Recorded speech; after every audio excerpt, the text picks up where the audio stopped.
Galera, está de volta a segunda temporada aqui do nosso H9 Podcast e no episódio de hoje, na verdade essa temporada eu destinei bastante para conversar com fisioterapeutas, né? Para quem não sabe, eu nesse momento agora estou estudando ortopedia multiprofissional.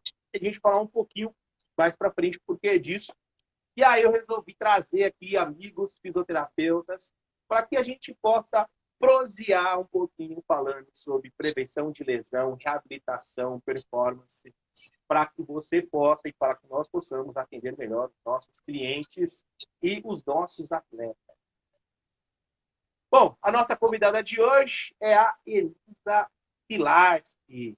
Elisa, fisioterapeuta da Confederação Brasileira de Taekwondo e hoje também como fisioterapeuta do Clube Atlético Paulistano. Elisa, muito obrigado por ter aceito esse convite, por estar fazendo a abertura da segunda temporada aí do H9 Podcast. Vitor, boa noite, pessoal. Eu queria agradecer primeiramente o convite, né? A primeira vez que a gente combinou de fazer não deu, eu estava numa etapa do Grand Prix, mas ainda bem que a gente teve um feriadinho aí que a gente conseguiu aproveitar. Espero que seja um bate-papo muito produtivo para quem já trabalha na área, para quem está pensando em trabalhar, acadêmicos, estudantes. É muito legal essa troca, né? Esse bate-papo. Se a gente tivesse isso lá atrás, seria muito mais fácil para a gente ir galgando caminhos aí, né? Espero poder contribuir bem com o pessoal. Com certeza absoluta, não tenho dúvida disso. Se as pessoas soubessem a riqueza que é isso aqui, do bate-papo, da interação, da troca de informação, eu tenho certeza que faria muito mais. Elisa, vamos começar, cara. A minha ideia aqui, tá? Eu não sou cara que faz legista, que faz autópsia, mas eu vou te dessecar. A ideia é dissecar a profissional Elisa aqui para esse bate-papo aqui, beleza? Elisa, Lógico. Antes de nós falarmos um pouco sobre fisioterapia, vamos entender um pouquinho sobre você, sobre a sua jornada. Eu tenho certeza que muitos aqui podem estar no meio desse caminho, podem estar no meio dessa jornada aí, se achando, se encontrando. Então, eu tenho certeza que vai ajudar bastante. Por que fisioterapia esportiva? Então, eu tenho esporte desde criança na minha vida. Eu era atleta, fui atleta de handball, meus pais sempre me colocaram em a prática esportiva. E daí, quando chegou naquela hora, assim, vou trabalhar com o quê? Vou ser fisioterapeuta esportiva. Que eu lembro que na época que eu jogava, eu falava assim, caraca, a gente se machucava, a gente tinha um massagista. A fisioterapia, teoricamente, é uma coisa nova hoje, agregada aos clubes, né? Antigamente era um massagista que arrumava, tal, dava um jeitinho, daquele jeito. Falei, não, a gente pode melhorar o esporte, a gente pode trabalhar de uma forma mais profissional. E foi por isso que eu resolvi fazer a parte da fisioterapia. Fiz a faculdade de Pessoa de Santa Catarina, né? Fiz em Blumenau. E daí comecei a dar sequência entre mestrado em Passo Fundo, pós-graduação em Curitiba, até que eu resolvi vir para São Paulo, passei no doutorado da USP aqui, o pessoal, né, na parte de cardiologia, que eu ia trabalhar com a parte de esporte também. E comecei a trabalhar no NAR, fiz uma pós no NAR, né, não trabalhei, fui estudar lá também, e foi onde eu comecei com a parte de lutas, né. E a gente começa, se apaixona, trabalhei um pouquinho nos Jungle Fights, até que fui convidada pelo técnico Alan do Nascimento para fazer parte da seleção brasileira de para taekwondo também. E nisso entrei na Federação Brasileira de Taekwondo e tô aí fechando 7 para 8 anos já. Que animal, que animal. Falando um pouquinho, a vida a gente trabalha em tanto lugar, passou em tanto clube, tanta coisa que, né? Fazer um resuminho. Com certeza. A vida é uma. Quando você pensa que não, já mudou tudo, já mudou tudo. 2 anos, muita coisa acontece. Exato. Com um grande amigo meu que acabou de estar na live aí, o Michael, estava falando sobre isso ontem. Quanto em 2 anos, muita coisa pode acontecer, as coisas podem mudar assim, muito rapidamente. Bom, ele fala um pouquinho assim, quando você estava nessa jornada, né? Pô, tô lá em Santa Catarina, estudando lá fisioterapia, me interessei cada vez mais por terapia esportiva, fez pós lá, depois veio para São Paulo, buscando o doutorado. acredito que teve inspirações aí durante esse percurso, né? E quais foram as suas referências, assim, de estudo ou referência profissional mesmo, propriamente dito? O que você veio buscando, trilhando e tendo como farol ao longo desse caminho? Eu gosto muito dessa parte de biomecânica e cinesioterapia. Eu acho que através do movimento a gente consegue reabilitar e melhorar o rendimento do atleta. Então, eu acho que uma das grandes referências a nível nacional, uma pessoa que eu admiro muito é o Serrão, né? A gente vê tantas referências em relação a ele, eu gosto dele, eu gosto do trabalho dele, o professor Irineu também, o Turco, são várias coisas, e parece assim, mas é da própria preparação física, mas é muito ligado dentro da minha área da fisioterapia. Eu não trabalho, não me meto, vamos dizer assim, na área da preparação física, mas é muito ligado uma coisa com a outra. E eu tenho muito respeito de trabalhar com os preparadores físicos, eu dependo muito deles para dar certo o meu trabalho, é uma coisa meio em conjunto, né? Então, eu tenho essas referências, eu tenho alguns médicos também que são extremamente referentes, o Dr. Roberto Naum, que era do COB, vários, é tanto nome que a gente fica falando assim que eu falava, caraca, um dia eu quero trabalhar. E hoje eu vejo, trabalhando com eles, assim, indicando paciente, indicando atleta, eu falo, caraca, isso para mim é algo muito surreal, sabe? Eu fico muito feliz de ter alcançado o meu objetivo. Logo que a gente tem muito louco, a gente alcança o objetivo e já tem outro lá na frente, né? É mais ou menos isso que faz a graça da nossa profissão, né? Uhum, com certeza. Ó, eu vou dar um conselho para você. Tá em casa e assistindo a gente. Eu estou nesse momento com papel e caneta na mão. Anota. Ela já soltou e já começou. Tá? Começou a soltar algumas chaves aqui legais. Eu fosse você, eu pegaria papel e caneta na mão, anota que vai te ajudar. Eu tenho certeza. Aproveitando, né, essa fala que você trouxe, né, eu gosto muito de trabalhar junto com o educador físico, preparador físico e tudo mais, dentro do trabalho das equipes, nos clubes com qual você trabalha e já trabalhou. Como que você vê o seu trabalho dentro de uma equipe? Então, Vitor, desses anos que a gente vai trabalhando, eu já trabalhei com várias pessoas, várias equipes, eu vejo cada vez mais. A gente não consegue ser individualista num trabalho de trabalhar com o esporte em si. Você depende de um médico, você depende do trabalho do técnico, depende do trabalho do preparador e você também depende da parte de fisioterapia. Fisioterapia hoje, a nível mundial, a brasileira é a referência a nível mundial mesmo. Eu viajo com a equipe da seleção, vários profissionais, e falo, pô, fisioterapeuta esportiva do Brasil é referência. Você tem alguma dica para isso, isso, isso? Até médicos, tem uma médica dos Estados Unidos que ela é muito minha amiga, e ela sempre manda mensagem perguntando umas dicas, assim, tal. Então, por isso que eu falo a importância de ser um coletivo, né? Acho que você quer trabalhar com esporte, você não consegue ser individualista. Só o meu trabalho é bom. Não, não é, o seu trabalho é bom, mas você depende de muitas outras mãos para fazer dar certo o negócio, né? Legal. E aproveitando essa fala que você trouxe aí, né? Eu vou emendando, tá? Você vai falando, eu vou emendando as perguntas aí, tá? Como que você vê essa junção, né? Você comentou bastante, né? Pô, eu gosto muito de trabalhar com preparadores físicos e tal. Como que você vê essa junção, né, do trabalho do preparador físico e do fisioterapeuta nesse atendimento aí dos clientes, com os clientes, com os atletas e tudo mais? Então, é um pouco diferenciado entre a questão de trabalhar com a seleção brasileira, por exemplo, em que cada atleta está em seu estado, suas equipes individuais, e nisso a gente tem uma comissão onde eu trabalho também com a parte técnica, preparador, é muito subdividido em seleção brasileira, né? Então a gente tem que sempre entrar no mesmo acordo. Hoje a gente é muito alinhado dentro da seleção brasileira.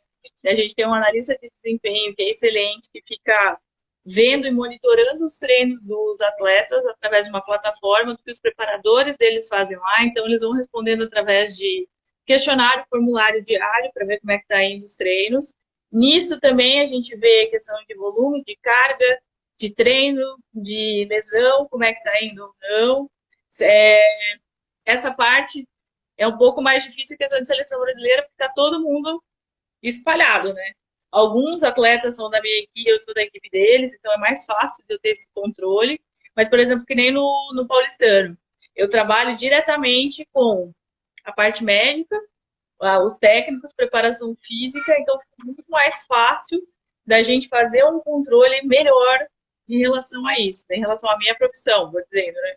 Que daí na seleção eu encontro os atletas para competição, na época de treino, de perda de peso, de pesagem, já para competir, né? E o ao contrário do que eu faço no clube, que é aquela questão do dia a dia como um atleta, né? Legal. Bom, Não você sei como é trouxe aí. que são os seus atletas também, né, Vitor? Você trabalha muito com atleta de luta que você já pega, prepara, faz a performance, o cara já vai competir também, né? Geralmente a galera vem. Hoje, assim, a galera tá. A equipe, né? Tá conseguindo mais, conseguiu algumas parcerias.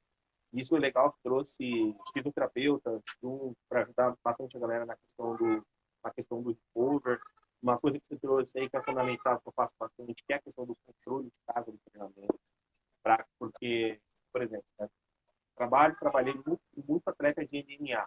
Cara, são várias modalidades que o cara pratica. Ele não é só, por exemplo, quando a gente pega uma modalidade única, no seu caso, taekwondo, eu trabalhei muito tempo com o pessoal do karatê, uma modalidade única, teoricamente, é mais fácil de controlar, porque são pequenas capacidades físicas que estão ali sendo envolvidas naquela modalidade. Então, teoricamente, são menos variáveis para se controlar. Agora, no caso do MMA, você tem uma alternância de valências de capacidades físicas, o controle de carga é fundamental. Porque você pega um cara do taekwondo, pega um cara do karatê, são totalmente estraicos, né? São pessoas que eles têm que se preocupar com o peso do corpo dele. Agora, quando você pega o cara do jiu-jitsu, o cara do wrestling, do grappling, né, para luta agarrada, aí você tem o peso corporal dele mais do adversário. Então, a manifestação de força é totalmente diferente. Então, se não houver um controle de carga bem feito dentro desse processo, a probabilidade de lesão é gigantesca. E quando faz isso juntamente aí com a questão da fisioterapia, que ajuda bastante na questão, não que eu não faço nos meus treinos, eu faço, mas eu faço um cover mais agudo ali na hora, ou antes, ou até mesmo depois, a pessoa da fisioterapia consegue fazer num outro momento, mais separadinho, destinando justamente aquele momento para auxiliar nesse processo. Então, é fundamental esse trabalho.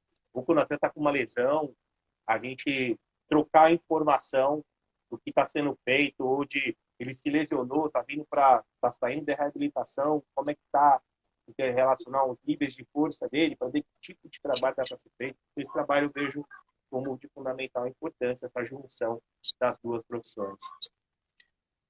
Ele, te perguntar uma coisa, né? Pô, você trouxe aí, né? Você trouxe trabalhar com médico, e você trouxe termo técnico, né? Você trouxe controle de carga, poucos educadores físicos até, poucos profissionais de educação física até meio que sabe ou faz isso.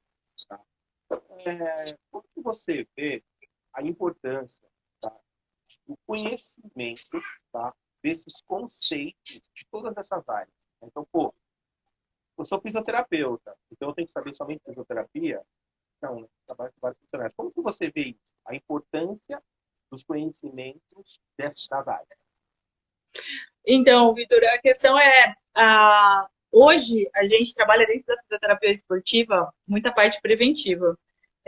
Tanto a nível de seleção, em clube, em questão de comitê, a gente trabalha muito a avaliação pré-temporada, a gente avalia o atleta, a gente avalia o calendário de competição do ano, e nisso, dentro com a preparação física, que eu trabalho com o preparador físico, o Pedro, a gente senta, a gente conversa, a gente vê, ó, a gente tem esse calendário, o que a gente vai fazer? Daí o Pedro faz toda a questão de periodização, o controle de carga, principalmente em épocas que a gente tem um gap muito pequeno em relação à parte de treino, de força, que você já tem que correlacionar as competições, porque atleta de basquete, por exemplo, pegando o exemplo do atleta de basquete que a gente tem, ele tem, a gente tem um calendário gigantesco do Paulista, daí já vem campeonato interdisciplinar, e nisso a gente tem que fazer todo um controle junto com o Pedro. Parece você, mas como é que o fisioterapeuta está fazendo isso? Se a gente não senta e não vê questão de controle de carga, controle de peso, que vai usando, e se você vai usar em qual fase de força, tem tudo isso em relação ao calendário, vai gerar lesão. Por isso que eu tenho que estar junto. A gente sempre conversa de, mano, ó, então, vai começar essa semana que a gente está nos playoffs do basquete. Então o Pedro fala, meu, o que você acha? Vou fazer isso, isso, isso. Oh, beleza, daí vamos fazer um regenerativo. O preventivo está sempre no meu dia a dia com os atletas. Eu sempre tiro 15 minutos do dia para trabalhar toda a parte de mobilidade, de ativação de core, de estabilização para percepção. Isso é uma coisa que diminuiu significativamente em relação à lesão. Meu DM estava absurdo no começo do ano e eu estou encerrando com ele show de bola. Claro que esporte com mais contato sempre vai ter uma lesão, um trauma durante isso, mas lesão por sobrecarga, a gente conseguiu estabilizar muito bem com essa questão, que nem você falou assim, precisa saber ou não precisa, porque é a base de tudo. Não são só conceitos, são o seu dia a dia. Quando você começa a trabalhar com isso, você vai ver que é uma nomenclatura normal do seu dia a dia, né, Vitor? Você fala, putz, vamos fazer esse controle de carga, vamos dar uma ajustada, fazer um treino mais específico. Putz, o atleta está individualizado, você está vendo que o atleta está com início de uma lesão, putz, você consegue fazer uma adaptação desse treino, fazer o treino individualizado. Isso é uma coisa que a gente começou esse ano e foi muito positivo, fazer o treino individualizado para alguns atletas. Então, por isso que é importante, né? Tipo, meu, você precisa saber. Ai, nomenclatura, que saco. Mas é por ali que você vai conseguir entender o que está acontecendo, né? No seu dia a dia. Não sei se você concorda comigo, né? Total, não, total. Tem que estar interagindo, tem que estar por dentro, né? Porque, na verdade, quando a gente pensa no conceito, nas metodologias, nos métodos, nas nomenclaturas, nada mais é do que a linguagem. Nada Exato. mais é do que a linguagem. Imagine se eu começasse a falar iraniano aqui e você falando português. Tipo, foi? Né? Não ia rolar, não ia ter comunicação, não ia ter conversa. Então, isso é fundamental, essa questão de você conhecer nomenclatura, conhecer conceitos, conhecer alguns métodos e estar por dentro para que o trabalho ele possa realmente fluir de uma boa forma. Você já trouxe aí algumas coisas relacionadas até a minha próxima pergunta, né? Fala, pô, 15 minutos antes, a gente sempre fala aí de mobilidade, faz mobilidade, faz estabilidade, faz ativação do corpo e tudo mais. Para quem está em casa, ouvindo agora, pô, meu, a Lacha falou que com esse tipo de trabalho já reduziu significativamente as lesões por excesso de carga de tratamento.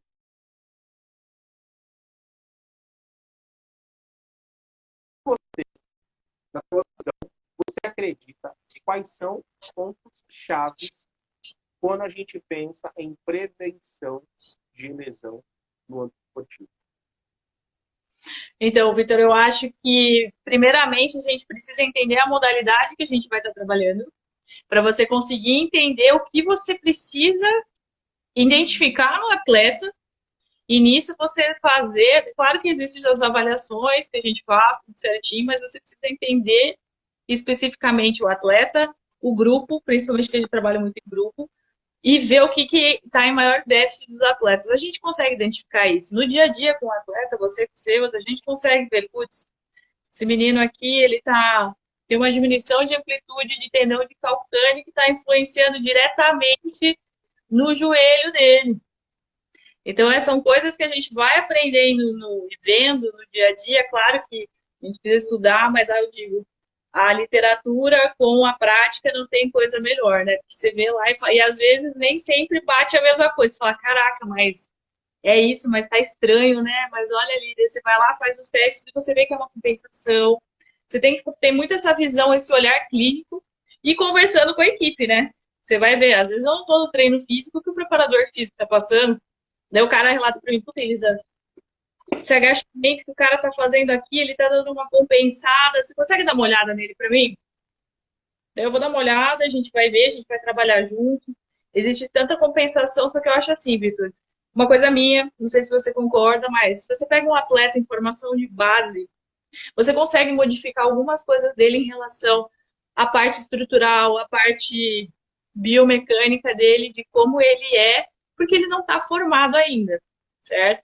Mas se você pega um atleta que já é adulto, E ele começa, aí você vê assim, ele tem uma compensação do pé pronado, uma rotação de quadril, nananana. Você pode melhorar isso nele, mas se você começar a trabalhar muita alteração, vai começar a gerar novas lesões. Eu penso dessa forma, porque já vi vários casos em relação a isso. Então, eu acho que você tem que trabalhar com sua particularidade, que cada atleta tem. Se a gente fosse ver isso, o Usain Bolt nem era para ser corredor, que o cara tinha um pé plano, uma escoliose gigantesca, e mesmo assim foi o mais rápido do mundo. Eu acredito nas particularidades do atleta adulto, que a gente pode corrigir, mas não pode tirar 100% da característica do corpo do atleta. Não sei se você também concorda em relação a isso, né? Queria que até, né, uma opinião sua, mas eu vejo isso, que a gente começa a mexer muito no trabalho, cara, vai ajudar, vai, mas às vezes começa a pensar o que tinha era só um tendão, começa a virar um quadril, você fala, Quase que eu caí agora aqui. ah, Puxei. Eu concordo. Assim, realmente, o atleta mais jovem, né, o adolescente e tudo mais, ele é realmente mais fácil de você lapidar um movimento motor, criar um movimento motor, melhorar uma coordenação do movimento. O atleta adulto ele já é um pouquinho mais difícil, né? Apesar que, por que eu acho que é mais difícil, tá? Aí não é porque mecanicamente, é, estruturalmente falando, não é que não tenha capacidade para isso. Não é isso. Não é isso que eu enxergo. Tá? O que eu enxergo é quanto ele está realmente aberto para aquilo. hum, É igual quando você vai conversar com algum treinador, ou algum médico, algum fisioterapeuta, muito das antigas. Sempre fez daquele jeito, sempre deu certo daquele jeito, então ele acaba se tornando meio resistente a novas mudanças, a um jeito novo de fazer, um jeito novo de aquecer. Até hoje, assim, eu saio para treinar em alguns lugares e aí o aluno chega, não, dá uma aquecidinha lá. O cara vai treinar força, dá uma aquecidinha lá. Aí o aluno vai para a esteira, correr lá na esteira. Aí você fala, meu, por que esse cara tá correndo na esteira, velho? Não tem nada a ver, entendeu? Não tem nada a ver porque ele tá correndo lá. Ele não deveria estar lá. Mas, enfim. mas Então, acho que é um pouco disso, assim, sabe? Eu acho que o adulto, ele tem um pouco mais de resistência a coisas novas.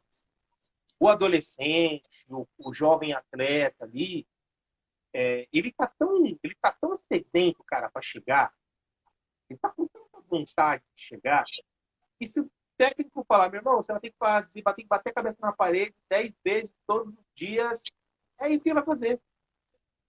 O adulto, ele já é um pouco mais cético quanto a coisas novas. Então, acho que a minha visão e a minha experiência é muito nisso, assim, sabe? Muito resistente nesse sentido.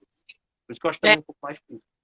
não, então, mas assim, eu falo nessa questão voltada da fisioterapia, né? Tem o pessoal que fala assim, não, você precisa corrigir toda a sua pisada durante sua corrida, que não sei o quê, sabe? Assim, tipo, meu, tem coisa que você fala, ok, não tá afetando, sabe? É claro que todo mundo quer o cara de uma forma perfeita, mas você vê os melhores atletas do mundo, nenhum é perfeito. Cada um tem algum jeito, alguma compensação, algo do gênero.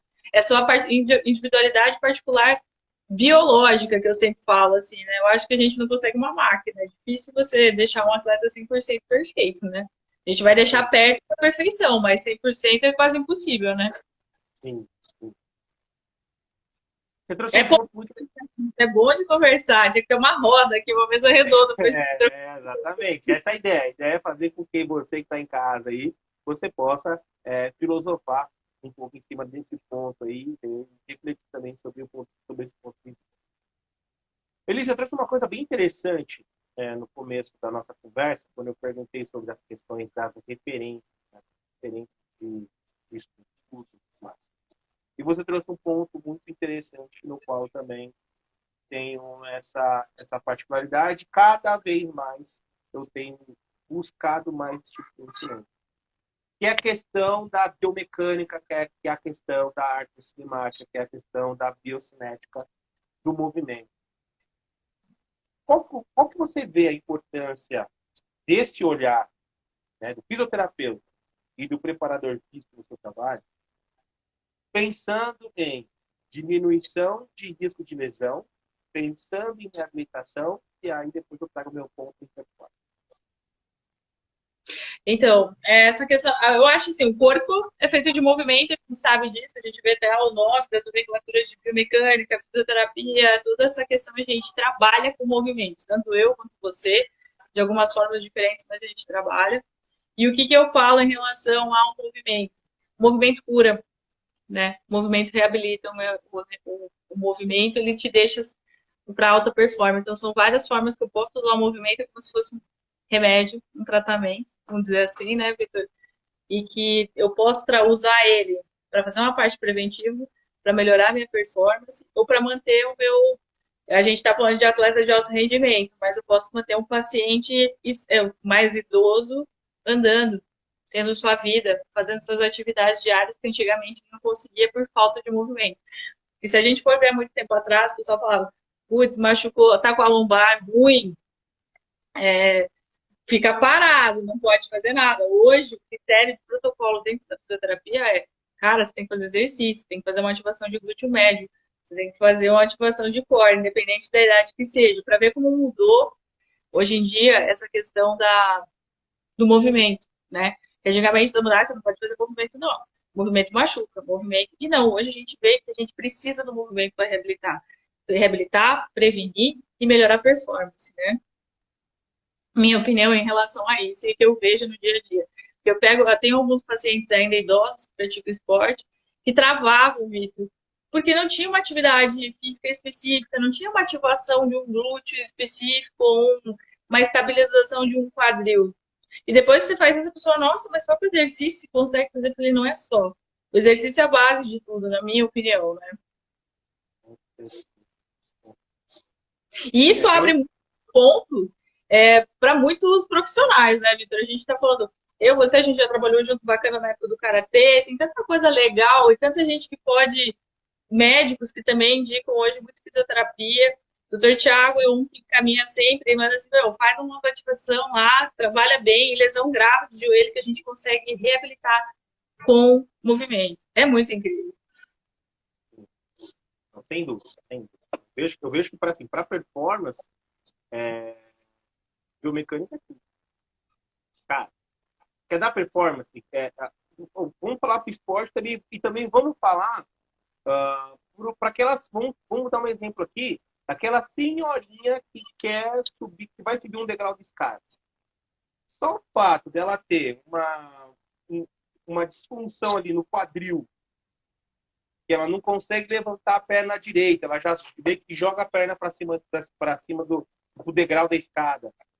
Meu, se ela não tem ali um mínimo de estabilidade, um mínimo de mobilidade, um mínimo de coordenação de movimento, e ela não sabe aplicar a força para a direção que ela quer, não vai ter performance. Não vai. Não vai ter performance. Por que uma criança, quando está aprendendo a andar, ela cai bastante? Lógico, equilíbrio, isso é um ponto, ok, isso é um fato. Mas também porque ela não sabe ainda direcionar. Às vezes ela sai correndo, né? Ela quer ir pro lado assim, aí faz aquela curva assim, né? Por quê? Porque ela ainda não sabe ainda colocar o pezinho dela ali e botar para a direção que ela deseja ir. E para o esportista é a mesma coisa. Você pega um esporte, vamos falar aqui de esporte coletivo, né? De artes marciais, como nós trabalhamos muito tempo, e agora estou partindo de esporte coletivo. Se ele não souber aplicar a força para uma mudança de direção como ele deseja, isso ele não vai performar. Então, nisso, o trabalho da biomecânica é fundamental para o processo. É fundamental o processo. Que até, desculpa até te interromper, que o pessoal fala assim, putz, mas atleta, coletivo, correr de costas. Caraca, o maior desafio. Você continuar com a sua performance de corrida e correr de costas, porque a gente não está acostumado, né, Vitor? Isso que a gente tem que trabalhar, a preparação física trabalha isso. O fisioterapeuta trabalha especificando, estabilizando a musculatura e a articulação para que ele possa correr de costas, para continuar ali defendendo e fazer esse movimento que você necessita, né? Com certeza. Então, e para mim, biocinética, artrocinemática, biomecânica, se como você quiser chamar, é fundamental. Eu digo, o pessoal assim, nossa, mas a faculdade é o primeiro semestre, nananana. Pessoal, você vai usar para a vida. Se você for usar, tipo, independente, só se for fisioterapia, eu tenho, mas mesmo assim você vai usar vetor para ver o que é melhor, para trabalhar a ventilação do pulmão, uma melhor, né, para ter uma ventilação melhor, para trabalhar com parte cardíaca, você também vai usar. O paciente acamado, você também vai usar um vetor, uma biomecânica ali específica. Então, isso faz parte da nossa profissão. É a base de tudo. O pessoal fala, puta, mas é chato, né? Porque não é chato. Você vê na prática, você vai ver e você vai falar, nossa, muito legal. Olha o que eu É, fiz. porque Cara, ela que traz resultado, né? Ela que traz resultado visível. Ela que traz resultado visível. Eu fico, assim, ainda tem, eu ainda vejo, às vezes, algumas assessorias para alguns atletas de futebol profissionais e amadores, mais amadores hoje, né? O cara fala, não, quero chutar melhor. Aí o cara vai para cadeira extensora. Quer fazer 1.007 de cadeira extensora para chutar mais forte. Negou, nada a ver, velho. Nada a ver, nada a ver. Você não chuta, né? Você não é flexão de joelho, o chute, é flexão de quadril, parceiro. Enfim, é, é, é muito interessante isso. e Vale a você tem pena que você. caixa, né? Porque senão você vai ficar naquelas leituras. O pessoal fala assim, ah, mas estou desenvolvendo técnicas que ainda são novas, mas não são comprovadas cientificamente. Eu acho assim, tudo é baseado cientificamente. Eu acho que você também tem que ter um embasamento científico, né? Eu acredito, tem muita receita de bolo que o pessoal fala assim, ah, não, mas a minha teoria funciona. Cara, a nossa história está aí há muito tempo dentro de biomecânica, tem que respeitar os caras também, né? Porque hoje em dia, o que você escrever e falar na internet, vão falar, nossa, desenvolveu umas coisas legais. Não, você tem que ser, pelo menos, também baseado em base, um embasamento científico em relação a isso, na minha opinião. Porque eu vejo muita coisa assim, ah, não, mas eu desenvolvi uma técnica que não é comprovada, mas ele funciona. Cara, né? O pessoal tem coragem, Vitor, é sério. Eu acho que umas coisas assim que o pessoal, eu vejo, falo, respeita a ciência também. A gente eu fui Não, é importante. com A prática pesquisa. tem que estar baseado na ciência também. Lógico, a ciência ela sempre vai estar um pouquinho atrasada. Sim, Porque você tem que ter o estudo, né? Para quem não sabe, você vai lá, faz a prática, coleta aquelas informações, confronta com a ciência, vai para a revista, ou para o jornal, para o simpósio que for, tem uma comissão ali que vai analisar. Isso requer tempo, não é de uma hora para outra. Tá? Não é de uma hora. Eu vi que caiu lá, relaxa. tá. E aí, então, isso requer tempo. Então, a ciência ela demora um pouquinho, mas nada, é, nada que atrapalhe a nossa vivência prática ali, mas seja baseado na ciência, mas também tem o seu feeling ali na parte prática. Tem que associar, tem que trazer os dois. Certeza, eu acho que Tem você que pode trazer. ter, mas usando uma base científica, né? Porque a gente vê hoje assim, ah, sei lá, vai num tutorial no YouTube, eu desenvolvi umas coisas muito loucas. Você fala assim, gente, é sério, então vamos fazer um estudo em relação a isso, né? Vamos ver se está tudo certo. É muito perigoso em relação a TECs, dentro da fisioterapia mesmo, assim, dependendo da forma que você reabilita um pós-operatório, falando que você desenvolveu um novo protocolo, o cara pode estourar o joelho em recidiva em até 100% do que fez, por se não estabilizar, porque você desenvolveu um protocolo novo sem ter uma base de nada. Você entende assim o que eu quero dizer, Vitor, sabe? Já peguei casa em relação a isso, você fala, caraca, ah, não, mas é só novo, li sobre, daí eu juntei algumas ideias e o cara foi para uma recidiva de ligamento. Eu falei, Cacilda, é sério? Então É o tá, né? bichão. É o bichão, hein? Você fala, nossa, vamos respeitar a história também da ciência. Não é porque eu sou pesquisadora, trabalhei muito com pesquisa, mas tudo tem uma história, tudo tem um porquê também, né? Lógico, não. Tem a história, a gente não tem passos futuros, né? Tem Exato. que olhar. Antes de pensar numa coisa nova, lê o que já foi feito, lê o que já foi escrito, vê o que já está lá atrás, E eu antes falo de que você você pega pensar e referência, inventar a roda. né? Você pega referência. Eu vejo que nas suas postagens você sempre pega referência, você sempre cita boas referências em relação a isso. Por isso que é bacana a gente estar falando assim, tenha uma ideia aberta, uma saia da caixinha, mas sempre tenha uma referência, um bom embasamento, né?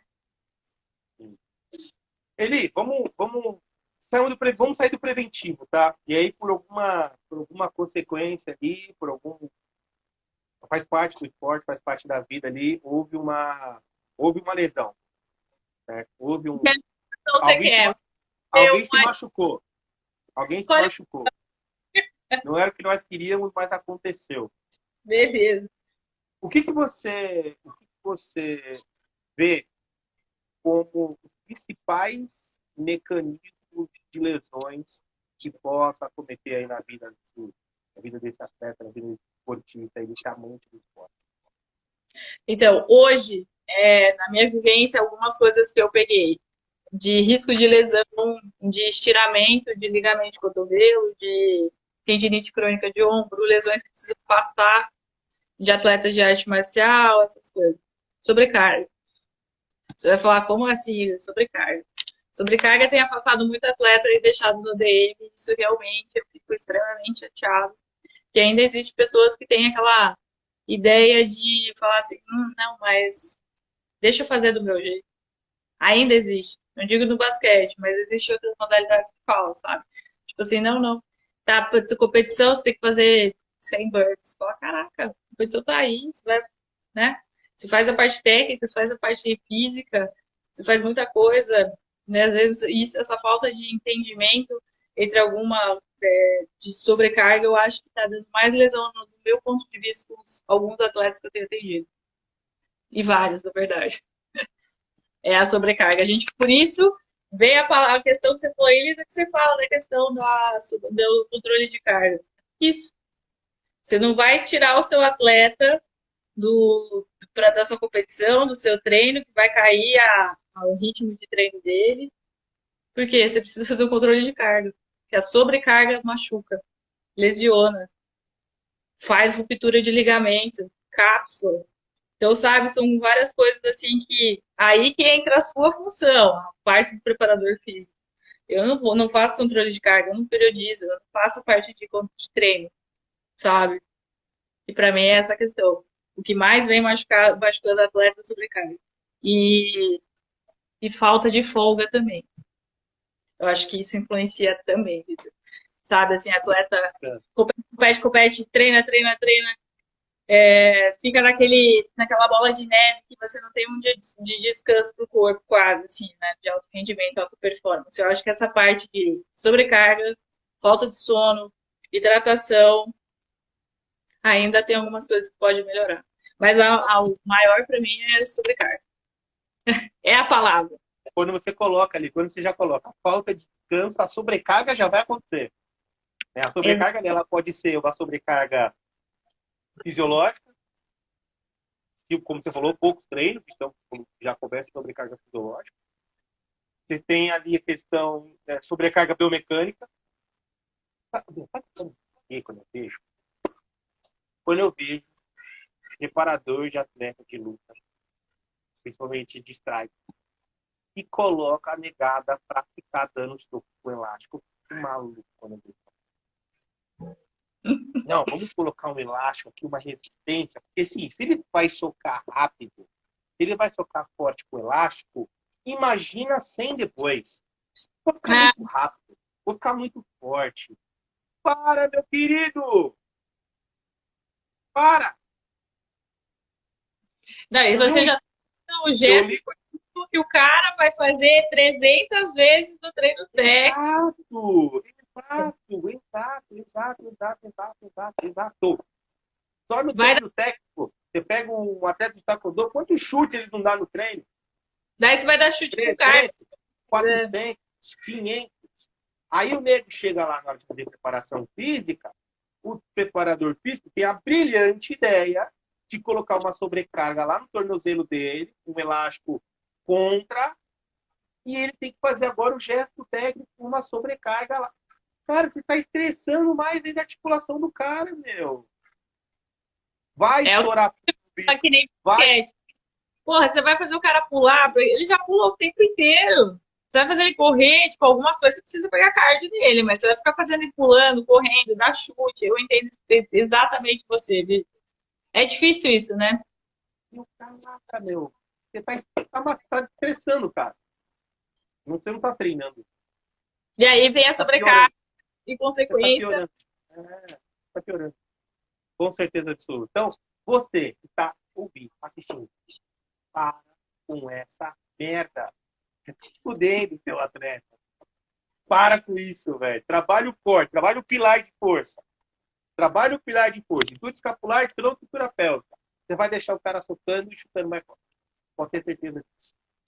Então, é isso que eu falo, assim, por isso que a gente estava falando do pensar fora da caixa, né, Vitor? Você vê isso assim, não, mas se eu colocar uma resistência durante o soco ou o chute do atleta, ele vai melhorar. Cara, se ele faz isso profissional, atleta profissional, 300 vezes por dia, o que, que ele vai melhorar? Então, por que, que você não trabalha a correção do gesto motor dele, né, sem carga? Vamos dizer assim, ah, beleza, ele precisa melhorar o movimento do soco. Ele não é só o soco. É uma cintura escapular, é uma rotação do quadril, é o pé, é alguma coisa assim que você precisa A avaliar. coordenação de membros inferiores com superiores. Faz a Exato. coordenação de membros inferiores, tronco inferiores, tronco superiores. Já vai melhorar de novo. Pega para avaliar o gesto motor e ver o que está compensando, o que está faltando, né? É isso que eu acho, assim. Mas não fica pegando elástico, fazendo 300 vezes uma coisa que o cara faz 8 vezes, 7 vezes na semana, sei lá, quantas vezes tem treino, dependendo de cada modalidade. É aí que eu falo, daí começa, eu tô sentindo, vai lá, tá com um estiramento de ligamento medial lateral ali do cotovelo que tá quase rompendo. Vale a pena? Bom, falamos sobre lesão, mecanismo de lesão aí. E agora, né, então vamos dar novamente os key points aí que você acha importante, que você acha fundamental. Lesionou, você já entendeu o mecanismo de lesão, o que aquela pessoa se machucou. O que você traz aí de ponto-chave para acelerar o processo de reabilitação? Se é que dá para acelerar. Então, a minha ideia é nunca deixar o atleta parado. Meu, ele machucou o ombro. Ele pode fazer membro inferior, certo? Vamos pegar um exemplo, um ligamento de joelho. Estou com um monte de joelho aí, vamos falar um exemplo dele. O cara vai fazer uma recidiva de LCA e o tratamento, você ficou 8 meses parado, 9, daí voltou a treinar, rompeu de novo, beleza. O que que eu vou fazer? Eu não vou deixar esse atleta parado. O que que eu até falei com o preparador físico? Vamos fazer um treino específico pré-operatório dele. Então a gente vai dar uma carga, fazer um protocolo certinho. E no pós dele, cara, trabalho superior, trabalha coisa que você não vai pegar um membro envolvido, que está lesionado, e ele não vai diminuir tanto o déficit dele de rendimento, porque eu acho assim, quanto menos a gente deixar ele defasado longe de treino, para nós é melhor. Para nós, para o clube, para o atleta, para o técnico, para todo mundo, certo? Então eu sempre penso assim, converso com o médico, a gente troca uma ideia, sento, começo a tratar, falo com o atleta, e daí a gente já passa a estratégia de vou trabalhar, com o que eu posso trabalhar com o menino? Meu, você pode trabalhar tudo menos que envolva esse joelho dele. Membro superior, core, coluna, costas, abdômen, tudo. Você pode estar trabalhando uma panturrilha, alguma coisa do gênero. Então, você consegue. Então, é isso que eu falo assim, a minha ideia sempre foi o DM nunca deixar o atleta parado 100%. Então, ele tem uma lesão, a gente faz o tratamento conservador até ele começar a parte de reabilitação com a preparação física, né, a transição, que a gente chama, e vai trabalhando outras partes. Quando ele voltar, ele não vai ter um déficit tão grande para retorno à atividade específica, né? Então, eu acho que, para mim, o trabalho dessa forma tem dado muito certo. Não sei se você concorda, Vitor, mas atleta parado começa a mexer no psicológico, o atleta começa a engordar. Então, tudo o que a gente trabalhou no ano inteiro pode desandar em 2, né? Que o psicológico de atleta, às vezes, abala muito fácil, né? Nessa questão de lesão. E tem que ser uma pessoa muito forte para entender que, pô, tá um ano afastado, não vou fazer o que eu gosto, o que eu ganho. Tem que estar recuperar agora esse ar. Conversa, e realmente Exato. mexe muito a cabeça. Eu passei falo. por 2, né? Passei por 3. Você 2 passou? no joelho esquerdo e uma no joelho direito. É muito Então, por isso que eu falo, psicológico é um acompanhamento que eu acho muito bacana atleta fazer com psicológico, tanto para ter concentração na hora da competição, tanto para entender esses motivos quando você precisar afastar. Porque eu já vi muita atleta caindo por lesão grave e que não soube lidar com isso, sabe? Que até parou. E era, tipo, tensão ferrado. muito comum. Bom, falamos sobre prevenção, falamos sobre lesão, falamos sobre reabilitação. Bom, você é uma pessoa, ele está na confederação aí, você está antenada, né? Está viajando para muitos lugares, está conhecendo muitos centros de treinamento, lugares de muita referência. O que você pode, dentro de todas essas viagens, todas essas experiências que você está vivendo aí, o que você está vendo, tá? Como tendência ou ou já é uma realidade, mas as pessoas elas não estão antenadas quando nós pensamos aí em trabalho de prevenção e um pouquinho aí pensando em Você sabe que, putz, eu tô viajando para vários países, desde os mais desenvolvidos até os não tantos. Eu sempre vou observando os outros times, as outras seleções, a gente vai trocando ideia, fazendo amizades em relação a isso. A parte preventiva, eu vejo muito pouco outros países fazendo. Muito pouco. Eu sou a única que pega, faz rodinha, mini band, ativação, propriocepção, 15 minutos, perde entre aspas, para fazer a parte da prevenção, para daí ele começar o treino técnico específico. Que é que às vezes tem 3 dias antes da competição, a gente tem locais específicos para fazer treinamento, fazer aclimatação, entender como é que vai ser o local de competição. Eu faço isso todo dia de treino com a seleção brasileira. E eu não vejo isso nos outros países fazendo, assim. Cada um faz de uma forma individual, faz um rolinho. Por isso que eu falo que hoje muita gente pega a gente como referência a nível mundial, por falando assim, caraca, olha o Brasil ali, tá fazendo uma coisa diferente que dá certo. E assim, o nível de lesão dentro da seleção brasileira, taekwondo, que é chute, pancadaria, soco, chute na cabeça, é quase zero. É só trauma mesmo, porque é normal da modalidade, sabe? Mas parte de compensação, zero. Porque daí o que acontece? Quando você começa a trabalhar isso dentro da seleção brasileira, os atletas pegam como referência. Né? Eles falam, caraca, beleza, vou começar a fazer isso no meu treino. Vou começar a falar com o meu preparador, com o meu fisioterapeuta, para começar, e isso desenvolve, vai espalhando de forma positiva essa rotina, né? Que os caras sentem melhor também. Não tem uma coisa. Às vezes você fala, puta, demora, não, é chato, pode ser, mas isso vai trazer benefícios para você ao longo da sua vida, né? Os caras que operavam, tinham lesão de joelho com 20 anos, putz, se você fizer certinho um treinamento, uma periodização preventivo, os caras vão jogar com 40 anos de idade ainda. E bem. E bem, é isso aí. Show. Bom, a Elisa trouxe vários pontos profissionais aqui. Vamos caminhando aí quase para o final do nosso bate-papo. E agora eu quero levar aí esse nosso bate-papo aí para um outro caminho. Tá? Vamos lá. Agora vamos falar um pouquinho mais da Elisa. Elisa, não a Elisa fisioterapeuta. Bora. Dentro dessa sua jornada, tá? Vamos fazer uma reflexão aí, vamos pensar da pandemia para cá. Tá? Nos últimos 2 anos, muita coisa aconteceu, muitos hábitos, acredito que todos nós mudamos vários hábitos. Tá? Mas o que você acredita aí que você teve como novo hábito que se você mudou esse hábito, esse comportamento, que você acredita que está fazendo uma grande diferença na sua vida? Por quê? Depois da pandemia, tu diz? De 2 anos para cá. Esses 2 anos para cá, para mim, apesar de ter sido a pandemia, foram os melhores anos da minha vida, né? Que eu fui para Tóquio, realizei o sonho da minha vida, fiquei.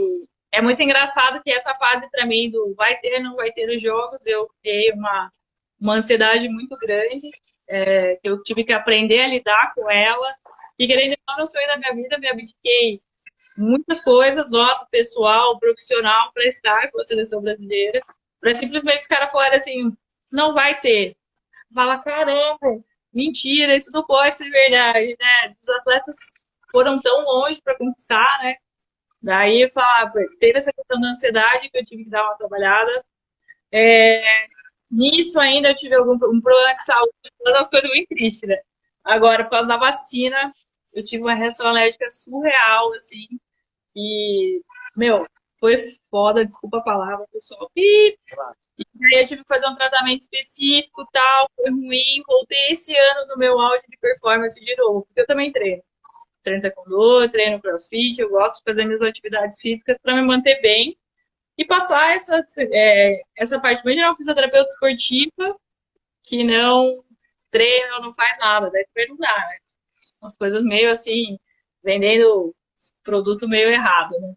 Então, eu acho que esses desafios que eu tive em questão de saúde mesmo, dentro de 2 anos que foram maravilhosos para mim, mas eu tive essa questão de pandemia, foi a questão da ansiedade, cuidar melhor da minha saúde, né? Eu acho que isso hoje eu vejo quando os atletas conversam comigo, eu vejo que eu sei que você passou, né? Porque a gente sabe bem, você também, né? Com filho, família, não poder trabalhar direito, estavam passando treino online, todas essas coisas para mim. Eu acho que agrega, mas chega uma hora que enche o saco também, não só para mim, mas você não consegue ver o atleta.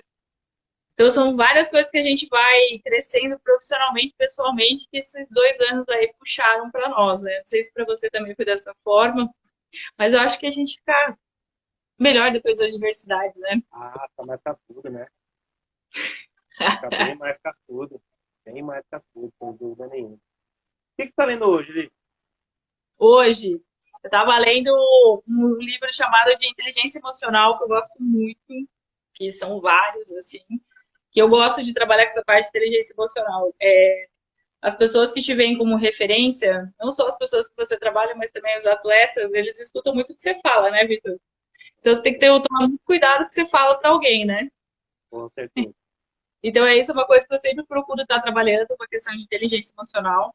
E às vezes você fala uma coisa, o atleta escuta, canaliza e leva para a vida. Fala, meu Deus, eu tenho que saber muito bem a informação que eu vou passar para alguém, porque isso às vezes pode a pessoa ver com você como referência e falar, olha, mas ela falou isso. Vou seguir. E vai ter uma coisa aleatória que eu falei, meu Deus, não, né? Exatamente. Muito, Nos- muito importante. Acho que isso às vezes as pessoas não pensam que você é referência e você fica falando um monte de groselha, né? Quando vai lá só, nossa, eu não acredito. Principalmente se você trabalha com jovem. Trabalhar com Exato. jovem, você tem. Isso, ó, eu trabalhei 12, 13 anos com adolescente mesmo, né? E vou voltar a trabalhar agora, a partir do ano que vem. Meu, tem que tomar muito cuidado. Exato. Fala, Tinha um nossa. garoto, tinha um garoto personal até o mês passado. Ele não vai treinar mais porque ele está nos Estados Unidos, vai se treinar lá em casa e tal. E eu percebia muito com ele isso, assim, sabe? O que eu falava, assim, tinha um peso muito forte, cara. Quando a gente terminou, né? A gente parou nossas aulas ali, e até chorou, pô, uma referência para mim, não sei o quê, pô, aprendi muito com você, muita coisa que você falou, eu não esqueci. Eu tenho um aluno que eu encontro, eu dei aula, sei lá, 8 anos atrás, que eu acabo encontrando hoje em condomínio, ou sei lá, de estar no shopping, pô, que eu lembro daquele dia que você falou tal coisa, isso foi há 8 anos atrás. O que, Então, que por eu isso tô, que eu. o que está saindo da minha boca agora, né? O que as pessoas estão se alimentando na minha boca? Eu falei nele, ele acabou de entrar, o Lopes. O que está saindo da minha boca? O que eu estou falando me alimenta o outro, ou eu enveneno o outro e eu enveneno. Então, isso é muito importante. A gente realmente Não, tomar mas muito cuidado com o que a gente sim, fala. a questão de inteligência emocional, a gente tem que saber trabalhar muito, sabe? Principalmente em momentos de adversidades, né? Alguém que não está concordando com você, ou na hora da competição, o atleta se machuca feio, você tem que saber como agir, como trabalhar com essa inteligência emocional, de deixar o atleta calmo, porque são coisas assim que você fala, caraca, ou você deixa o atleta mais calmo e pilhado, e daí vai dar tudo uma merda, ou vai dar tudo certo, né? Então você tem que saber Você muito lembra? bem, Com né? certeza. Você lembra o nome do autor desse livro? Tá mesmo? Eu tô com ele ali, eu já te passo ele, pode ser? Tá bom, pode ser. A gente anotar aqui, para as pessoas poderem procurar também. Logo Agora eu vou ali. pedir. Bom, dá para você ver aqui, né? Que eu gosto um pouquinho de ler, né? Já Ah, também. tem mais aqui do lado, tem mais alguns ali. Eu posso É, ir rapidinho para mostrar aqui? 2 minutos? Um pode, minuto? pega lá, pega lá, pega lá. Peraí.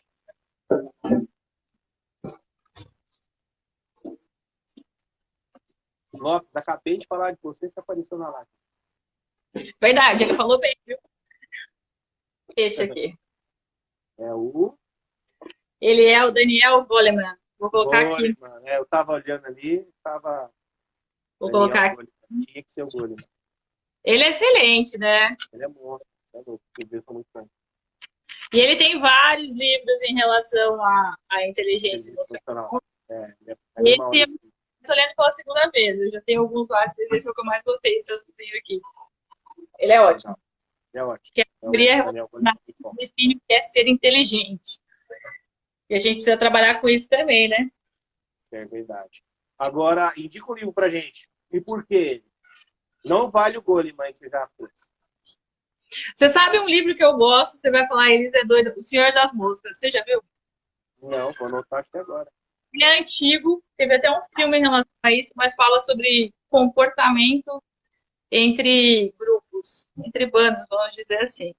É antigo, mas ele é excelente. É um dos livros que realmente me fez pensar muito no trabalho coletivo. Ele é velho, mas ele vale muito a pena ler, sabe?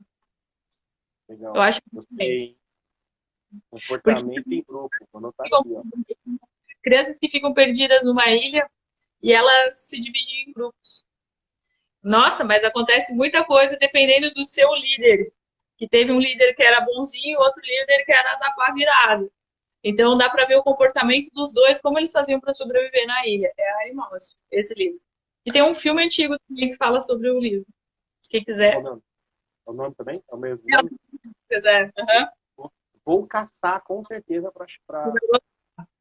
para ler e achar o filme e assistir. Eu gosto dessas coisas mais alternativas que mostram um pouco mais de realidade não hollywoodiana, assim, né? Então essas coisas mais. Eu também não sou muito fã assim, de muito. E tem muito filme legal que Muito devaneio do curto. então, de coletivo, de como trabalhar em grupo, é legal essas coisas. Legal.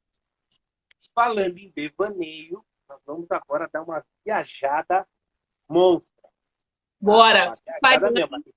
Vai ter que ser, vai ter que ser criativa agora, hein? Ó, se você pudesse, nesse momento, não nesse momento não, amanhã, tá de férias, né? Você tá indo visitar a família, tá de férias. Se você pudesse marcar para amanhã um jantar com 3 pessoas, vivas ou mortas, o companheiro tem que viajar, sendo elas vivas ou mortas. Quem seriam essas 3 pessoas? Por que cada uma? Mas tem que ser da nossa área ou no geral? Quem você quiser, só justifica o porquê. Hum, eu chamaria LeBron James. Lebrão. Por que Lebrão? Cara, eu acho ele um exemplo de atleta para mim, que ele parou no Lakers um ano para tratar a hérnia de disco, ele tem 3 hérnias, se não me engano. E ele tem uma rotina de físio e de preparação além do que ele tem do dia a dia, que é surreal. Eu admiro esse cara por causa disso. Assim. E hernia de disco para jogador de basquete, a gente sabe o quanto é difícil, né? Então eu Se acho eu não me que. engano, em 2020, ele anunciou que gastou acho que 10 milhões de dólares naquele tempo de atividade. Ele, Não, cara. particular. Mas você vê no terceiro quarto, quando ele sai, assim, ele já sai, coloca o Venom, que é aquele aparelho que esquenta, daí já tá o preparador e o fisioterapeuta para ajudar ele, assim. Cara, eu acho isso muito legal, porque tem atleta que chega no nível de Hall da Fama lá, que acha que foda-se fazer nada, ou só jogar, mas o cara não, ele tem esse comprometimento com a saúde dele. Acho que é por isso ele é meu primeiro convidado de honra. Boa. Quem Deixa eu mais ver está nessa mesa? Segundo nome dessa mesa aí. quem, gente. Cara, de parte feminina, a parte da Frida Kahlo, eu gosto dela. A história dela é triste, mas ela, mesmo as adversidades dela, ela mostrou ser mulher, mesmo com aquele marido sem noção dela. A história dela é triste, mas ela mostrou o empoderamento feminino, eu acho que é aí que começou. Que eu achei que foi super bacana, ela pintando, mesmo na camada. Mostrando que a mulherada tem poder. Brincadeira, fica bem louco, começa feminista. Oh, tô brincando, gente. Uhum. Deixa eu ver a terceira. Terceira personalidade. Caraca. Quem ia pro meu jantar, hein? São tanta gente, tantas pessoas que eu gosto. Hum, nossa, dá para ser duas só? Tô pensando aqui Não. numa terceira. Sim. São 3. Eu tenho quantos? 30 segundos? Você me dá só para pensar? Isso aí.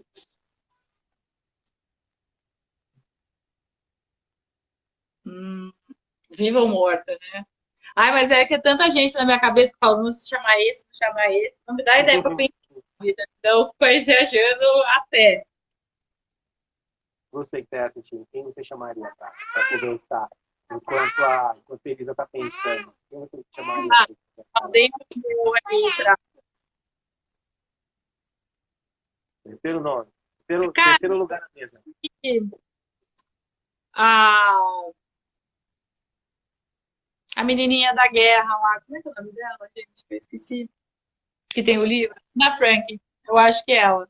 Ela teria umas histórias da guerra. Repete o nome que eu não ouvi. Anne Frank, que ela... E eu sou descendente de ucraniana com polonesa, né? E ela passou por essa questão da guerra, dos judeus. Eu perdi uma boa parte da minha família na guerra, na Segunda Guerra Mundial, por isso que minha família veio pra cá. Eu acho que ela teria algumas boas histórias aí. Imagina LeBron James com Frida Kahlo e Ana Frank conversando, hein? Imaginem, que papo, hein? E você, Victor? Que Quem papo seria? aleatório. Conta aí. Olha, eu nunca falei isso nos podcasts, hein? Tem que cortar essa parte depois. Tô brincando. Olha, a primeira pessoa que eu chamaria, eu sentaria para bater um papo, papo cabeça. Primeira dela seria, com certeza, Jesus. Quem? Jesus. Jesus. Ah, Cara, muita resiliência, né? Muita resiliência para tudo. Porque, para quem crê, né? sabia que Já seria sabia. assim também, viu? A parte espiritual, achei que não, senão eu já chamava o Chico Xavier, Jesus. Mas é Ele, verdade. ele seria o primeiro para entender um pouco mais sobre, sobre tudo isso, né? Que fica na cabeça dele. Assim. Ah, cara, eu acho que eu chamaria aí para bater um papo o pai do treinamento, Jerko Chance. Cara, Nossa, complexo igual a minha mesa, hein? oi? Tá complexo igual a minha mesa aí, hein? Um cara forte, Chamaria, um pai de tudo. chamaria aí o Verco, porque quando a gente para ler hoje, né, o material dele, o pensamento hoje, 50 anos depois, 60 anos depois, assim, de literatura, cara, tá muito atualizado. Entendeu? Muita coisa assim, tipo, tem gente que acha que eu era um dos que eu achava que era um pensamento atrasado, mas não é. Eu pensava muito. Mas aí que eu te digo que daí que surgem as teorias e que é importante você seguir a ciência, né? De pequenos pensamentos que se formam grandes conquistas aí, né? Né? E eu vejo com certeza ia sair uma coisa legal ali. Eu chamaria Jesus, chamaria o Vercochan para bater um papo. Terceira pessoa. É difícil, né? Vai É muita mudando, gente. cara. Vai mudando, cara. Vai mudando. Vai mudando. Uh,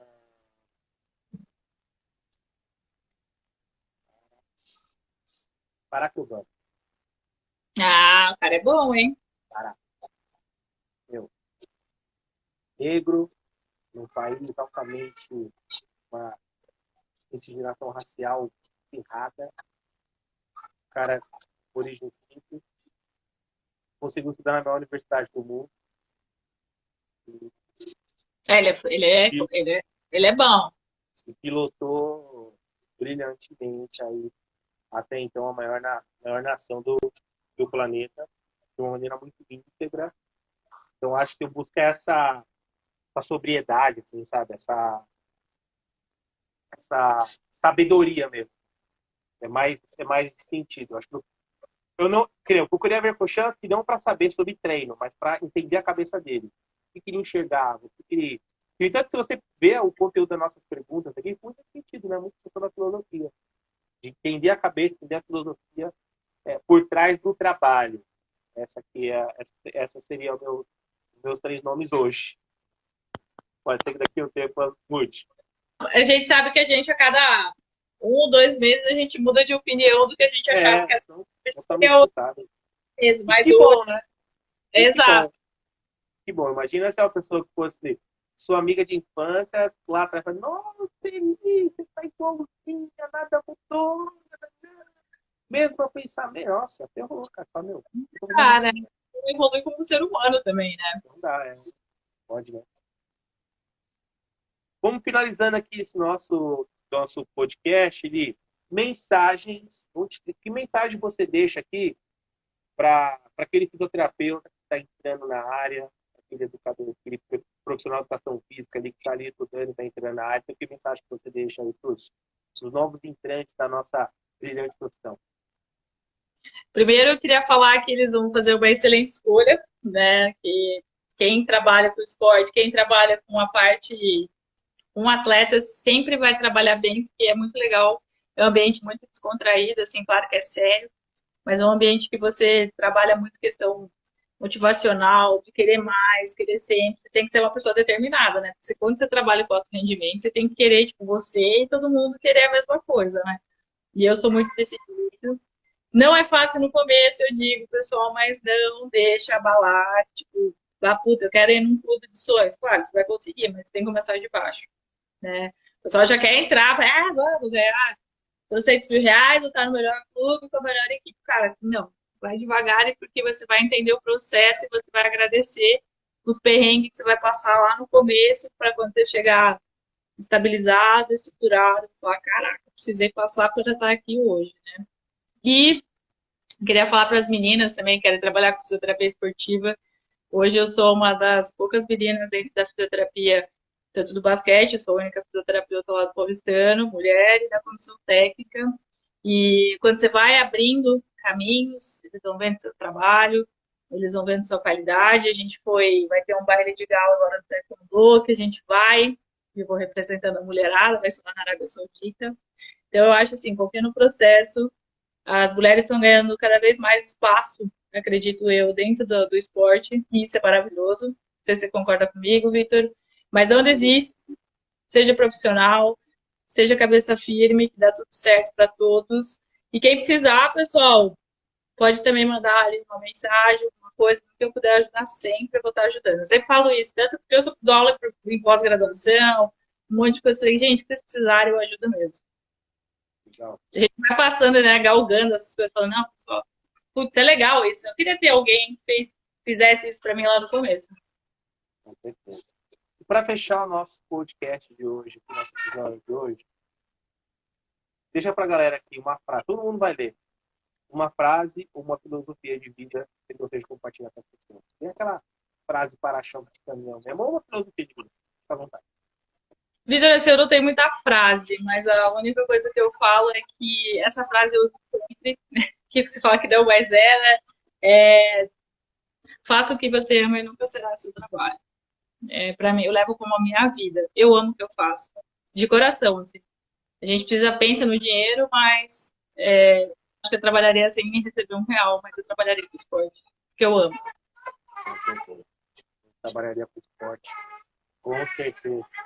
Não É, mudo nem a pau. eu realmente eu amo o que eu faço. Eu amo o meu ambiente de trabalho, eu amo todo o contexto geral. É isso aí. E a É sua? isso aí. Não, encerra não, quero saber a sua. Olha, não, ó, se tornou, vamos dizer que nos últimos 2 anos ela tem se tornado a minha frase. Tá? Eu tenho carregado. Tá?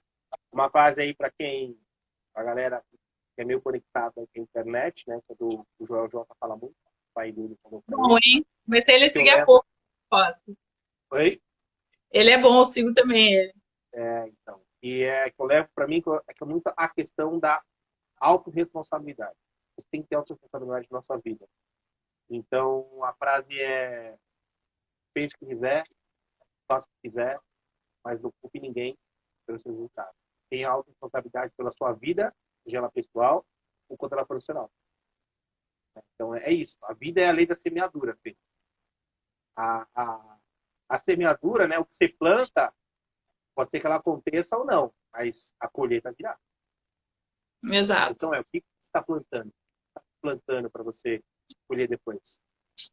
Então, é isso. Se você quiser, faça o que quiser, mas se ninguém pelos seus resultados, tenha essa autorresponsabilidade de fazer o que você está fazendo. É isso. Muito boa. É isso. Junta o que você gosta com responsabilidade, fecha isso, né? É isso. Não tem como essa equação matemática na negativa. É Exato. impossível. Ela é exponencial. Certeza. Eli, obrigado por esse bate-papo. Obrigado por ter dedicado um pouquinho do seu tempo aqui para bater um papo aqui com a galera. Quer deixar um recado, falar alguma coisa?